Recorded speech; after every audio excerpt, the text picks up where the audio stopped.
Let's break down these load calculation problems step by step.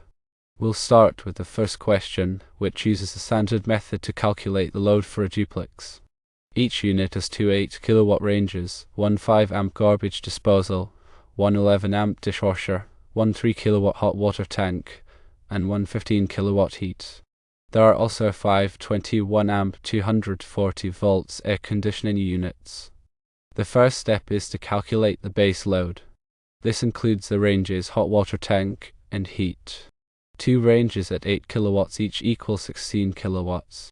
The hot water tank is 3 kilowatts and the heat is 15 kilowatts. Adding these together gives us a total base load of 34 kilowatts or 34,000 watts. Next, we calculate the non-base load, which includes the garbage disposal, dishwasher, and air conditioning units. The garbage disposal is 5 amps, the dishwasher is 11 amps, and there are 5 21 amp air conditioning units totaling 105 amps. Now, we apply a demand factor. Since the base load is less than 35,000 watts, the demand factor is 0.65.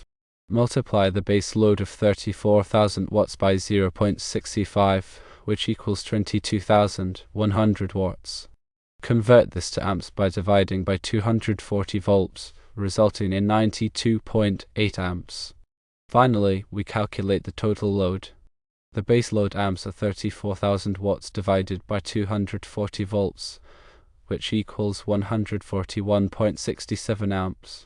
Add this to the non-base load amps of 92.8 amps. The total amps is 141.67 amps plus 92.8 amps, which equals 233.75 amps. None of the answer choices provided, 360 amps, 375 amps, 325 amps, or 349 amps, are correct. Now let's move on to the second question, which uses the optional method for a 10-unit multifamily building. Each unit has a 7 kilovolt amps range, 1.2 kilovolt amps dishwasher, 0.6 kilovolt amps garbage disposal, 18 amp 120 volts air conditioning, and a 2.5 kilovolt amps 240 volts hot water tank. We're not including any house or laundry loads. First, calculate the individual unit load. This includes the range, dishwasher, garbage disposal, hot water tank, and air conditioning. The range is 7 kilovolt amps. The dishwasher is 1.2 kilovolt amps.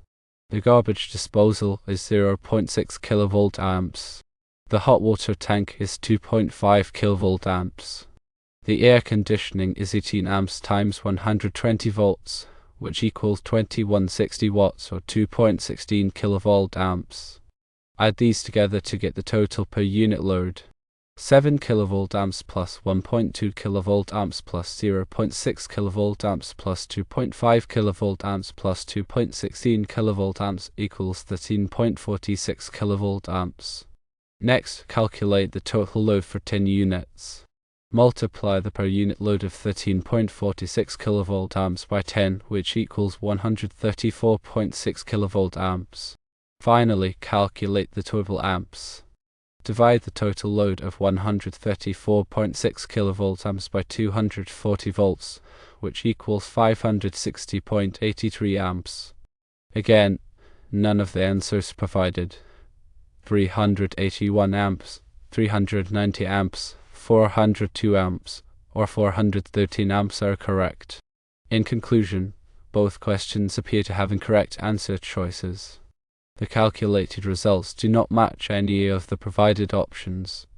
To ensure accuracy, it's recommended to double-check the question details, any demand factors used, and the calculation steps.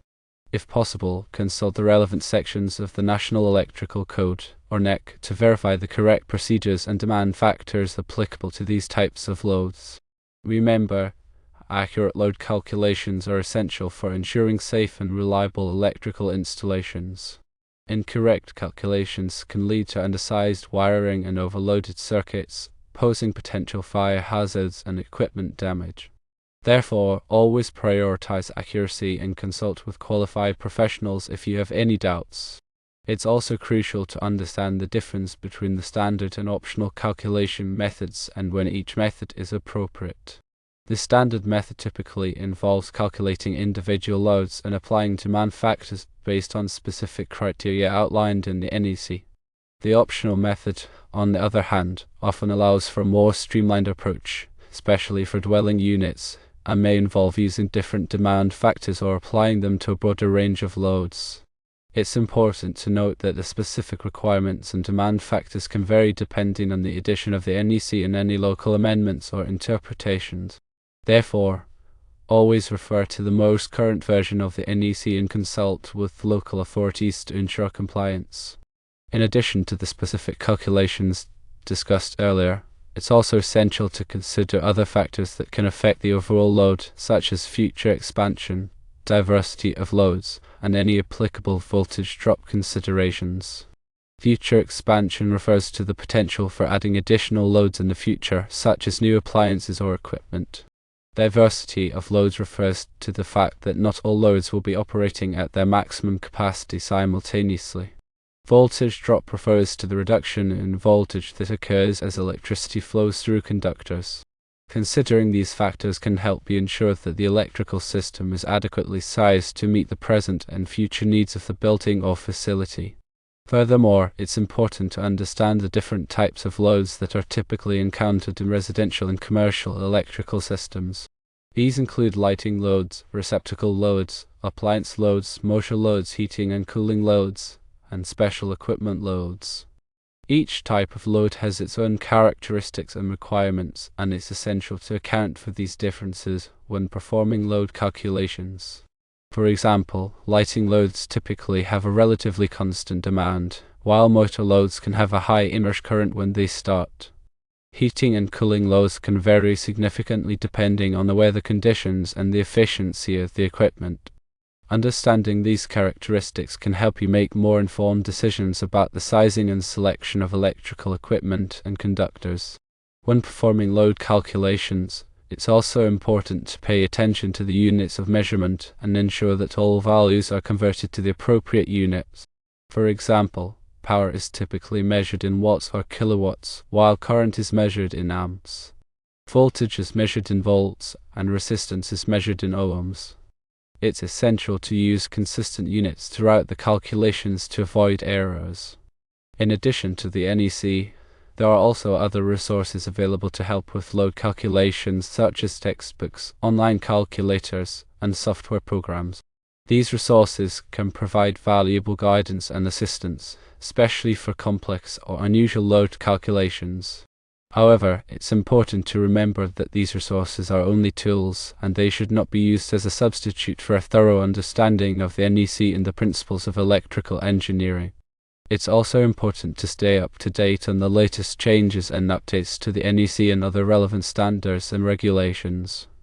The electrical industry is constantly evolving, and it's essential to stay informed to ensure that you are using the most current and accurate information. This can involve attending training courses, reading industry publications, and participating in professional organizations. Finally, it's important to remember that electrical work can be dangerous, and it's essential to take appropriate safety precautions at all times. This includes wearing appropriate personal protective equipment, such as gloves and safety glasses, and following all applicable safety procedures. If you are not qualified to perform electrical work, it's best to hire a licensed electrician to do the job. Working with electricity can be hazardous, and it's not worth risking your safety or the safety of others. By following these guidelines and taking the time to learn and understand the principles of load calculations, you can ensure that your electrical systems are safe, reliable, and efficient. Remember, accurate load calculations are the foundation of a well-designed electrical system, and they are essential for protecting people and property from electrical hazards. To further elaborate on the standard method, it's crucial to understand how demand factors are applied to different types of loads. For dwelling units, the NEC provides specific demand factors for general lighting and receptacle loads, appliance loads, and cooking equipment. General lighting and receptacle loads are typically calculated based on the square footage of the dwelling unit, with a minimum load of 3 volt amps per square foot. Demand factors are then applied to this total load based on the size of the dwelling unit. Appliance loads are calculated based on the nameplate rating of the appliances, and demand factors may be applied depending on the type of appliance and the number of appliances. Cooking equipment, such as ranges and ovens, are subject to specific demand factors based on the number of cooking appliances and their rated power. It's also important to understand how to calculate the feeder and service loads for multifamily dwellings. The NEC provides specific rules for calculating these loads, which take into account the diversity of the loads and the number of dwelling units served by the feeder or service. These rules often involve applying demand factors to the total calculated load based on the number of dwelling units. The optional method, on the other hand, offers a simplified approach to calculating feeder and service loads for dwelling units. This method typically involves using a single demand factor that is applied to the total calculated load, regardless of the number of dwelling units served. The optional method can be a useful tool for simplifying load calculations, but it's important to understand the limitations and ensure that it is applied correctly. In addition to the standard and optional methods, there are also other specialized methods for calculating loads in specific applications, such as healthcare facilities, industrial facilities, and data centers.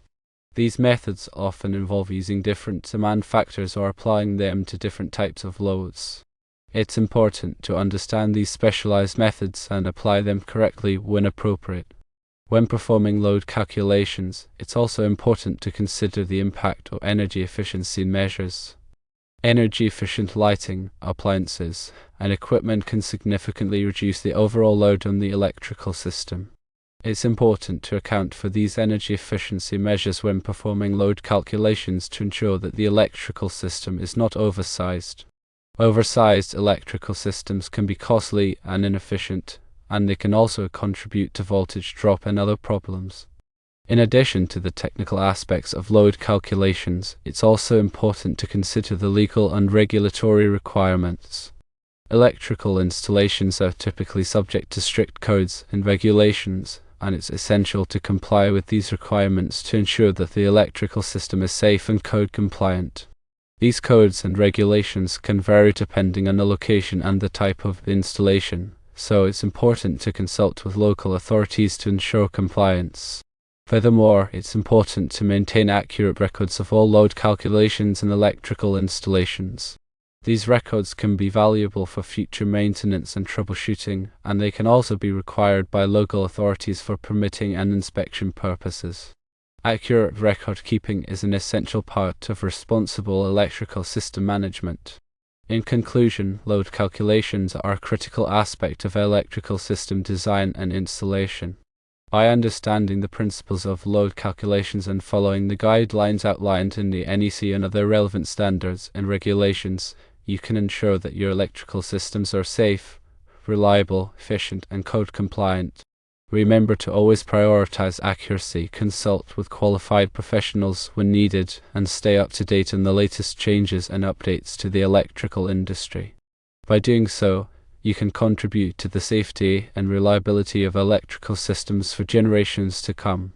For further clarification on demand factors, it's important to note that these factors are based on statistical data and engineering judgment, reflecting the likelihood that not all connected loads will operate at their maximum capacity simultaneously. The NEC provides various tables and guidelines for applying demand factors to different types of loads, considering factors such as the type of occupancy, the number of appliances, and the size of the dwelling unit. For example, Table 220.42 in the NEC provides demand factors for general lighting loads in dwelling units based on the floor area. Table 220.55 provides demand factors for household cooking appliances based on the number of appliances. These tables are essential tools for performing accurate load calculations, and it's important to understand how to use them correctly. In addition to the NEC tables, there are also other resources available that provide guidance on selecting appropriate demand factors for different types of loads. These resources may include engineering handbooks, industry publications, and software programs. However, it's important to remember that these resources are only guides, and the ultimate responsibility for selecting appropriate demand factors rests with the qualified electrical professional. When selecting demand factors, it's important to consider the specific characteristics of the electrical system and the loads that it serves. For example, in a dwelling unit with a large number of energy-efficient appliances, it may be appropriate to use lower demand factors than those listed in the NEC tables. Similarly, in a commercial building with a high degree of load diversity, it may be appropriate to use higher demand factors. The key is to use sound engineering judgment and consider all relevant factors when selecting demand factors. It's also important to document the rationale for selecting specific demand factors, as this can be helpful for future reference and for justifying the calculations to local authorities. Accurate and well-documented load calculations are essential for ensuring the safety and reliability of electrical systems. Furthermore, it's important to recognize that demand factors are not static values, and they may need to be adjusted over time as the characteristics of the electrical system change. For example, if new loads are added to the system or if the energy efficiency of existing loads is improved, it may be necessary to re-evaluate the demand factors and adjust them accordingly. Regular monitoring and maintenance of the electrical system can help identify changes that may warrant adjustments to the demand factors. In addition to demand factors, it's also important to consider the impact of load diversity on electrical system design. Load diversity refers to the variation in the magnitude and timing of different loads connected to the electrical system. For example, some loads may operate primarily during the day, while others may operate primarily at night. Some loads may operate continuously, while others may operate intermittently. Understanding the load diversity of an electrical system can help optimize the design and reduce the overall cost. By taking advantage of load diversity, it may be possible to reduce the size of the conductors, transformers, and other electrical equipment, without compromising the safety or reliability of the system. Load diversity is often expressed as a diversity factor, which is the ratio of the maximum demand of the system to the sum of the individual maximum demands of the loads connected to the system. The diversity factor is typically less than 1, reflecting the fact that the maximum demand of the system is usually less than the sum of the individual maximum demand. The diversity factor can be estimated based on historical data, engineering judgment, or by using specialized software tools. When considering load diversity, it's important to take into account the potential for future changes in the load profile. For example, if new loads are added to the system or if the operating patterns of existing loads change, the load diversity may be affected. It's also important to consider the impact of seasonal variations on the load diversity.